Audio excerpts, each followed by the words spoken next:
Welcome, everybody. I'm Mark Peter Davis, Managing Partner of Interplay. I'm on a mission to help entrepreneurs advance society, and this podcast is definitively part of that effort.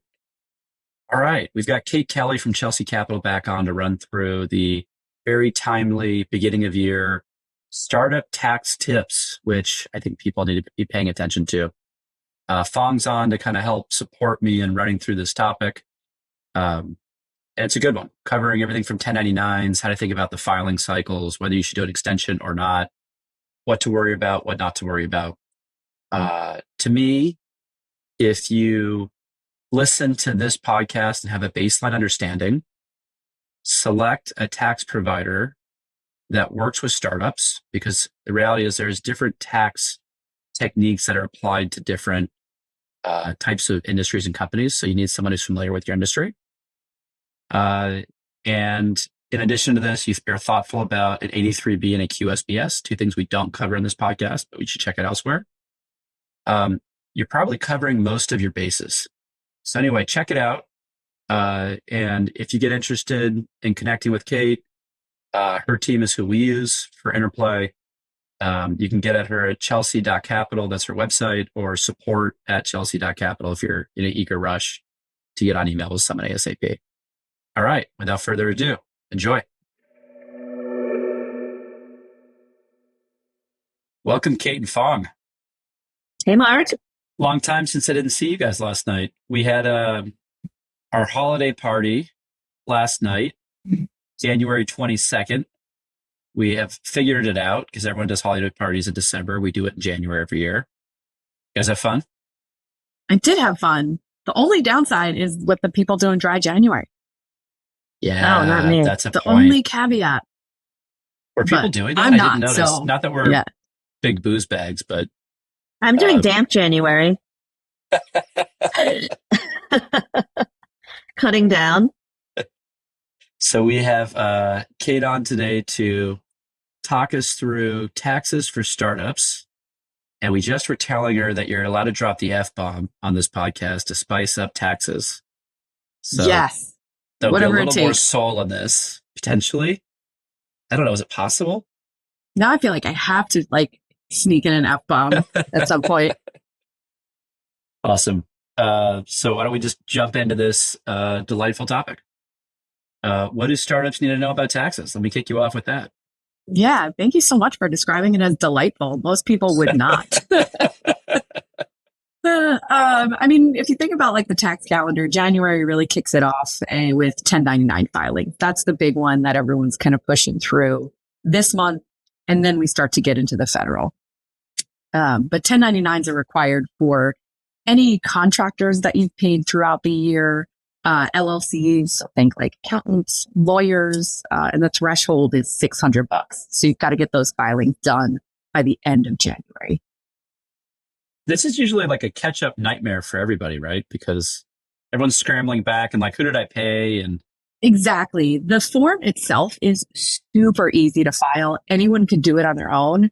The landmine that people step on tends to be, I've hired a contractor 9 months ago, paid them for one project and haven't spoken to them since. And now I'm hounding them for their W-9 form. What's your name, address, social security number? And they might be off the grid. So that's where people start to scramble collecting that information. So that's really the biggest hurdle, is just getting that W-9 form. But that can be easily avoided if you get that form first and then pay your contractors. And then that's the pro tip. Yeah. That's the workaround. When I ran my company, we would make it part of the onboarding process, right? So you fill up all of your address, you get your access to the workstation, and then you also submit your W-9. Proud of you, Fong. That's the way to do it. And a lot of payroll processors will do that for you. So if you're working with JustWorks or Gusto, Rippling, when you go to pay those contractors through those platforms, they'll automatically request that W-9. But if you're doing an ACH out of your bank account, the burden for filing that and collecting those documents is now on you. What if people either A, go dark, or don't want to receive a 1099 and they just don't give you the W-9? Yes, that's why you want to make sure that you have that incentive of like, hey, we're not going to pay you until we get you this form. Right. But let's say you're trapped. You've You're paid them trapped. 9 months ago and they're just like blowing you off. Can you do anything? Does it matter? Do you just move on? Like what happens? I mean, the IRS is going to come and take your children away. That's just standard. Take them. What if you want that? That's all you have to do? I mean, unfortunately, that does happen. It's pretty commonplace. The penalties for that are so minor and really hard for the IRS to track. So I wouldn't sweat it or lose sleep at night. If you can't find that contractor, you can make a selection on those forms that just says like, I wasn't able to contact and I don't have their information. Got it. Okay. So you get the W-9s in. A lot of these systems will pay it out. If you're not using one of the systems, how do you get the 1099s out? There's a bunch of online platforms. We use Track 1099. It is so simple and easy. You just take the information that's on that W-9 form, the total dollar amount that you paid that contractor or LLC throughout the year, and hit submit. It's a couple of bucks, takes a few minutes. But again, that big headache tends to be with the collecting of the W-9s. And if you're doing high volume, like if you're doing a lot of them, definitely use a payroll processor. It just makes it a whole lot easier. If you're doing a handful, and you can get it done in an hour or two. What's the most you've seen? I mean, we've got a client that has in the thousands, because if you're paying like royalty payments for like a music company, something like that, where it's just like you've got a whole bunch of artists to pay out, that can really drive up volume. Okay. Sounds awesome. Yeah. Yes. Okay. So what's the other stuff people need to know? Yeah. So that kind of gets you through January. And also with January, you've got to close your books. So that kind of starts the tax process as well. Can't really file your income taxes if you don't have finalized books that are closed out for the year. So most accountants are working through that in January as well. So once you have those financials, that's when you can really start the tax filing process. So financials first. Go ahead, Mark. Yeah. What happens if, someone hasn't been keeping their books at all throughout the year and they show up in January? How do you handle that? Yeah. We see it all the time. No shame. It happens. You're growing and scaling a business. You've got a million other things to worry about. Sometimes QuickBooks is shockingly the last thing on your to-do list. But yeah, you can contact any kind of accounting firm such as ours, and we'll do a full cleanup of the entire year, close out that year that's prior, and then get you on some kind of regular cadence, whether that's on a quarterly close basis or a monthly close. So then you don't have to be digging and again, trying to remember what was this transaction from, 8-9 months ago. Okay. But if you're listening to this podcast and we're a month-ish past the end of the year, should you be frantically trying to get your books done, or is it people can clean it up? It's not You can take your time, and that's really because of extensions with filings, and we'll get to that for sure. I highly recommend it. If you take anything from this podcast, it's just like, don't sweat it. Your business is focus on the priorities of like hiring, revenue, like all of those things. You can always catch up what you haven't done in the past and outsource that to companies that do it all the time. So I know the big bad IRS can be so fear inducing and anxiety inducing. Like, take a deep breath. It can be handled, no matter what ugly situation you might be in. Okay. Awesome. Okay. So books are done. What happens? Books are done. Congratulations.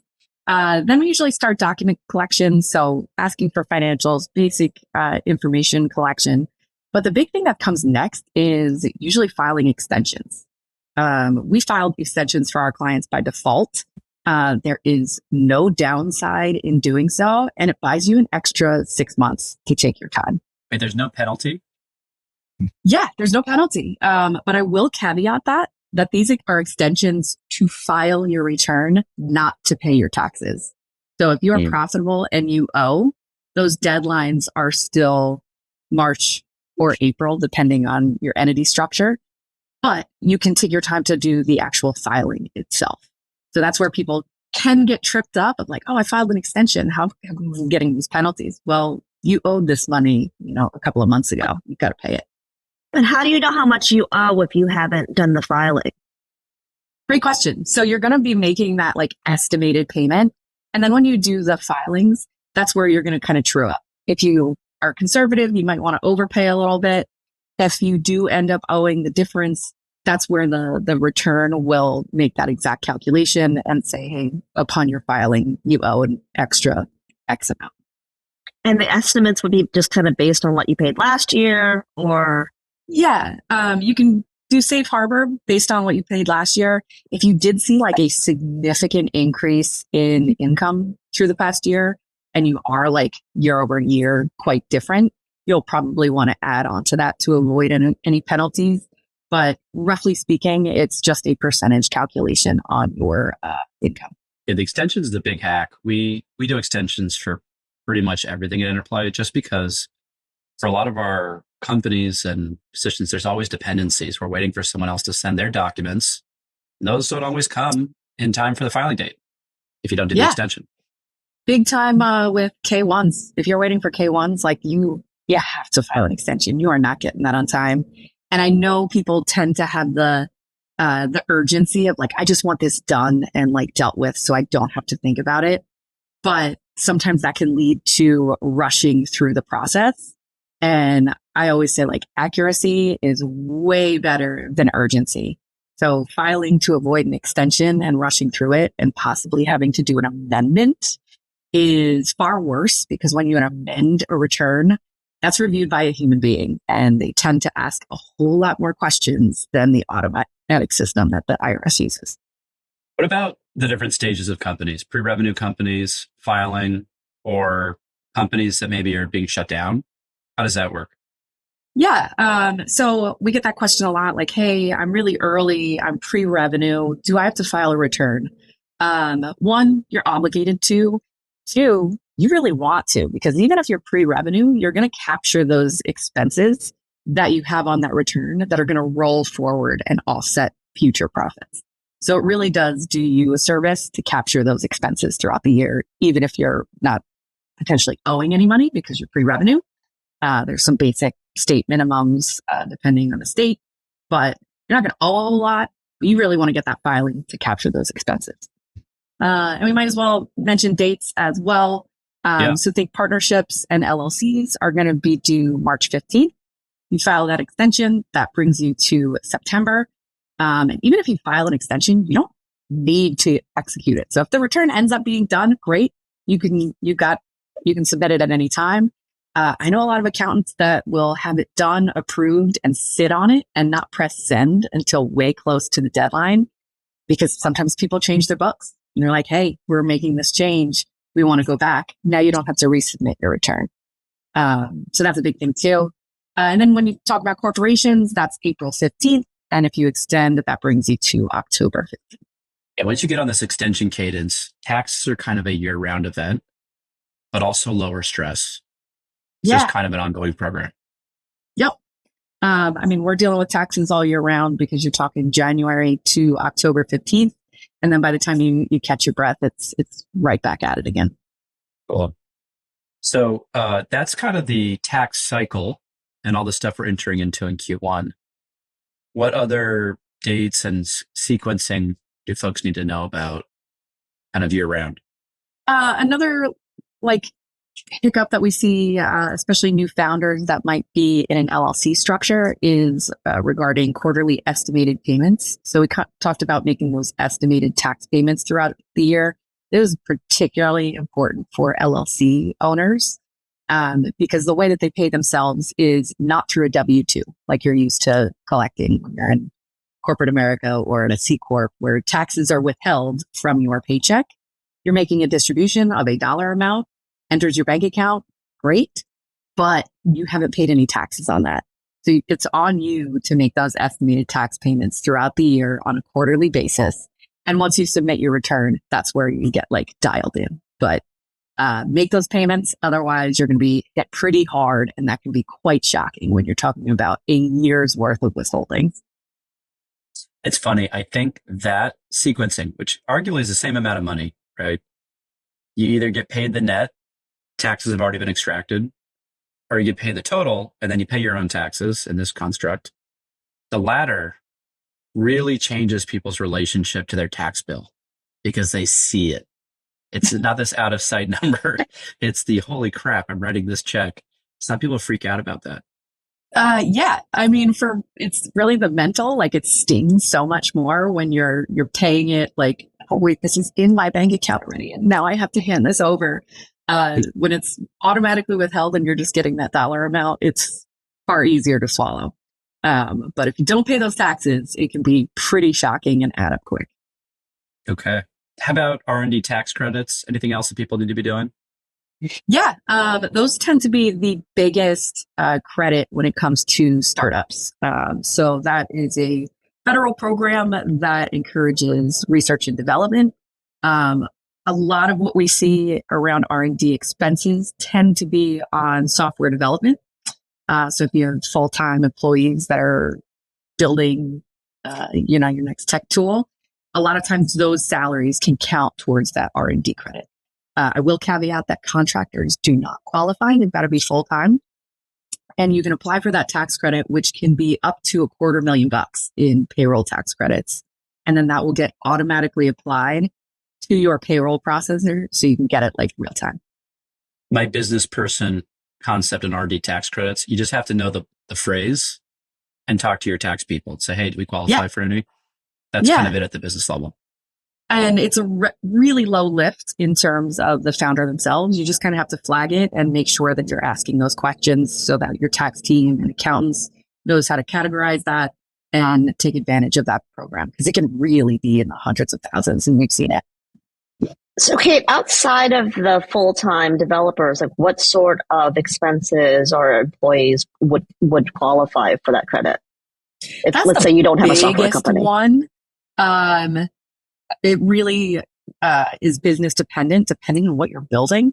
There's a long list of things, but that's really the main one that we see. And because it tends to be the biggest expense because of someone's salary, and you're not talking about like, a Google web server that might be $100.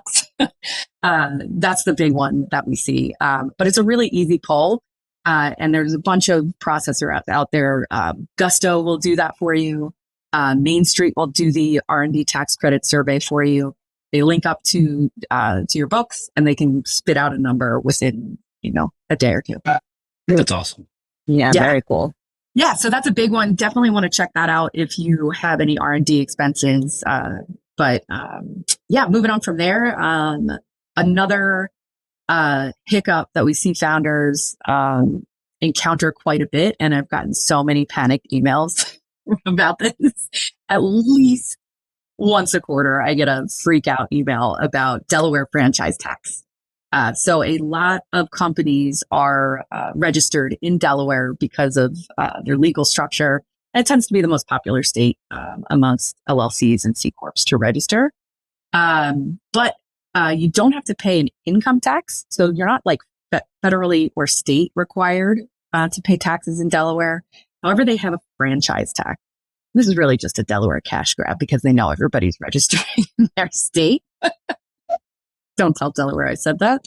But for LLCs, it's super simple. It's a flat fee, a couple $100 a year. It's due in June, easy peasy. But for C Corps, the default calculation that Delaware does is based on your total number of authorized shares. So people log into the Delaware portal, just founded their company, and they go, oh my God, how do I owe $100,000 to Delaware? And that's when I get the panic email for good reason, right? Like I would freak too. You can like feel the sweat and anxiety coming through the emails. I have experienced this reaction personally and seen others maybe 10 times when they see this calculation. Yeah, it's terrifying. And that's the default, and then there's the hack. So I'm convinced that Delaware does this on purpose and just sees who they can get to go through this calculation that way. There's a little toggle button to calculate it based on the assumed par value. So you're not only taking the issued shares, but you're doing the ratio of the value of those issued shares. So now all of a sudden that $100,000 calculation drops down to like $400. And we get to play the like savior, like, oh my God, we're so brilliant over here. We just saved you so much money. They have two calculations and you can pick, and one's 100,000 and one's 400 which bucks. One do you guys want to use? Yeah. It's crazy. Yeah. So not like a big deal, but just the amount of panic that one tax payment can cause for founders is something we see all the time. A mischievous person who put that program together. Yeah. It's like a perpetual practical joke on business owners. I know. Like maybe they have like a counter like in the office where it's like, oh, we got another one. Ding, ding, ding. Like lunch is free today.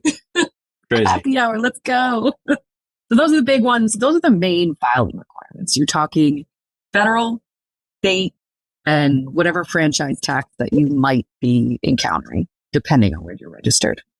And a lot of the other stuff that payroll providers should just pull out of the monthlies and kind of, that should be fairly automated. So these are the things that outside of using a payroll service as a business owner, you need to kind of like pull your head up and think about. Yeah. Luckily, a lot of the payroll providers will handle the majority of your like city taxes. Think about like unemployment insurance, disability taxes that depending on where you have employees, they'll make those calculations. But that's also something to consider when you're hiring remote employees. So if they're in another state, you have to register in that state. Every state has a different registration process. Some of them you can get done in a day. Some of them take a couple of months. And they can even threaten to block payroll if you don't get through that registration process. So if you're with a PEO, because that's an umbrella, like they'll cover that for you. But if you're not, you tend to go with the lesser expensive version. The registration process can be a pain, and it's on you to do if you're hiring those remote employees. And does that go for full-time employees as well as contractors, or just the full-time employees? That's just full-time. Yeah. Got it. And what are while we're on that topic, what are some of the other tax implications you should think about when you're thinking about bringing on someone as a full-time versus a contract employee? Like I know they're like you have to provide benefits for full-time employees, but like that's there are a lot of differences in the way you manage them. But just from a tax perspective, what are the differences? Yeah, so from a tax perspective, that could trigger what we call like state nexus. So when we're filing federal, then we do an analysis to see which states do we also have to file. The main triggers that we tend to see is if you have a physical location. So if you are located in New York City, those can be some pretty hefty taxes there. But the other one tends to be where your employees are based. So that could trigger like, okay, I might have to file a return in another state that I normally didn't have to, but because I hired someone there, that triggers that state nexus. Again, every state is a little different, but that's something your tax attorney is going to go through, and you might just have one additional filing requirement there. And the other big trigger is always revenue. So if you've crossed a certain threshold of revenue in a certain state, that also might require a state filing. Very cool. Thank you for running through all this. I'm sure it's helpful to a lot of folks. I hope so. I hope it's just like calming people down. I swear, like I'm an underqualified therapist sometimes when I just get like so much. I gotta be honest with you. I just love that you know this stuff because I don't want to know it. And so I just call you. And you don't have to know it. If you hire somebody good, they're going to ask you a couple of questions and they're going to get it done. Very cool. Thank you for being on, Kate. Thanks, yeah, my pleasure. Kate. Thanks for having me. Hopefully you got some good tidbits out of that. Awesome. Big thanks to Kate for doing this. Maybe not everyone's favorite topic, but kind of annoying if you don't deal with it. So worth just getting sorted. Serial entrepreneurs, pros at this, kind of get all this stuff buttoned up right from the get-go and don't have to think about it. It kind of gets out of the way versus ignoring it and letting it kind of accrete and build up. And then it becomes someone on the team's nightmare later. Whether they're outsourcing it or not, it just becomes a pain. So nothing to stress too much about, as Kate said a bunch of times, but definitely important to solve.